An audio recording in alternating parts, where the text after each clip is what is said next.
So I'm just replying to this person about flat Earth. Now, flat earthers believe that this here, this rim, is Antarctica, and it goes all the way around the planet, and it's an ice sheet that you can fly over, but they don't. So the argument is that NASA and Americans, military, stop anyone, no matter where they are on the 24,000 miles round. They somehow magically stop them on a boat or a plane to go off and over the edge. Now, my argument is, well, what happened when NASA wasn't around? What happens when the America wasn't the military might that it is now? Prior to that, there was people that Russians didn't get on with Americans, and Germany didn't get on with people. So all these other countries that could have quite easily bumped into the ice wall at any point, if you believe there's an ice wall. But no one's ever said that. Otherwise, we'd have maps showing this. So this was regarding me asking for the picture of the edge of a flat Earth, and this person saying that I keep saying the same thing, asking for the edge, but he's now saying to me, show me a picture of the planet. Now, we know NASA lie. I think everyone kind of agrees with that. So the problem there is when NASA lies, flat earthers, for example, believe that everything NASA says is a lie. So this person's asked him for a picture of the planet. Now, it's easier, wait for it, it's easier for anyone to go to the edge of a flat Earth than it is to go into space. There's 9 billion of us at the moment that could go to any edge. There's only a handful that can actually get into space. So stop asking people to go into space, because that's really difficult. But anyone can go to the edge. Anyone at all. Just grab a boat, plane, and you're there. But spaceships are harder to get. So please, show me the edge. Show me the money! This may interest you, if you don't already know. So this is the temple of Seti in Abydos in Egypt. Now, what makes that special? Well, it's actually got what they call a king's list on there. Now, this is all the kings that were pharaohs over the dynasties, but there may be one or two missing. We don't know, because obviously we're only going by what's actually been put down here. And this is actually what it looks like as a real wall with the actual hieroglyphs on. Now, that king's list, you can actually go and look and break down. You've watched my other videos. If not, please go back and watch how I show you what a cartouche is and what makes it a cartouche. So you can then break down with the king's list who was there and what period, because it's in order. So quite important that, because that then leads up to who did what later on in Egypt.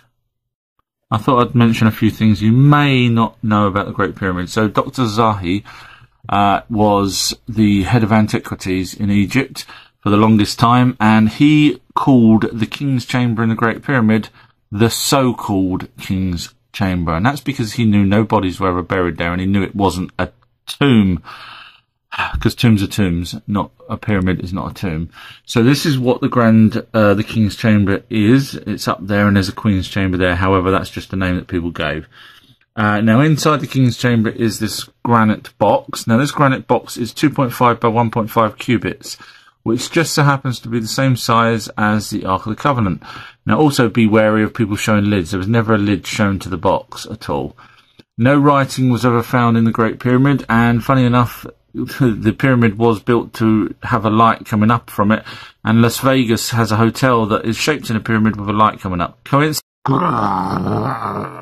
I've had a few followers that's asked who were the Anunnaki, so I just thought I'd very quickly go through it. This is obviously not an Anunnaki, this is from the film Aliens or Alien.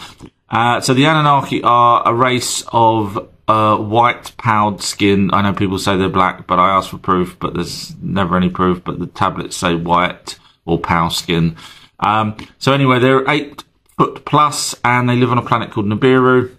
We know this because of the ancient stone tablets, their own tablets in their own writing. We call it cuneiform, but it's actually their race names writing, which is the Elohim. So they came to Earth about 450,000 years ago. These tablets were found in the 1800s in Mesopotamia, which is Iraq, Iran area.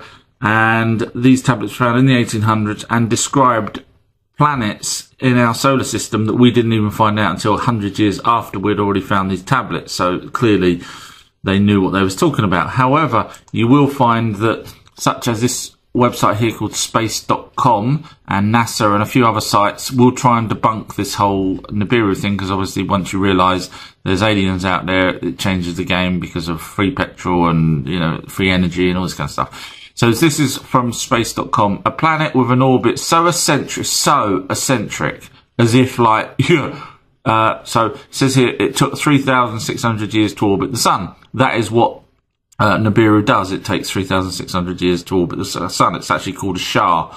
That's what the Elohim call it, or or Anunnaki, if you want to know their name that they was given when they came to Earth. So look, so eccentric. Basically, that's trying to say, no such thing. However, Sedna planet has 11,000 year orbit confirmed by NASA. So I'm just trying to prove to you that people do. So this carries on and says, oh, well, it should have crashed, the planet should have crashed into Earth 2012. No, it shouldn't. I don't know where they've got that idea from, but the only thing I can think of is that it was from the Mayan calendar. Now, the Mayan calendar ended in 2012, but the only reason why it ended in 2012, please God, am I the only person on this planet that's actually worked out that when you have a calendar, you kind of have to have an end date, regardless. So they had an end date because it finished. Otherwise it would have gone on for infinity, and they would have had, you know, a massive stone wall typing it all out, and oh geez. So basically they put a date in the future. Where's your calendar end? If you've got a calendar, where's it end? It probably ends the end of this year, because that's what we've done, but they've done it there. So the Anunnaki created us in their image. It says so in tablets, and I'll carry on with my Egyptians. Go back and watch from video 1 onwards. You'll understand so much more. Thank you. Hi, I'm super excited to tell you about Our True History's card game coming out soon, and it's 2 to 5 players. And I have done card games and various different things like this before, and I've been successful, but I've based this one on Our True History, which is based on the videos that I do. So if I just run through quickly, so for example, that's 3 defense, 9 attack, and that's your friend's icon. Now, if you've got another card in your pack, which this one has, so for example, these two you can team up and attack. But the special move, each one's got a different special move. Now this one's break the friend's attack. So if someone's attacking you, you can actually break their attack as a team, as those two there were trying to attack you, for example. And I've based it on different types of creatures for Our True History. So it's coming soon. Hope you like this. Let me know your thoughts. Thank you.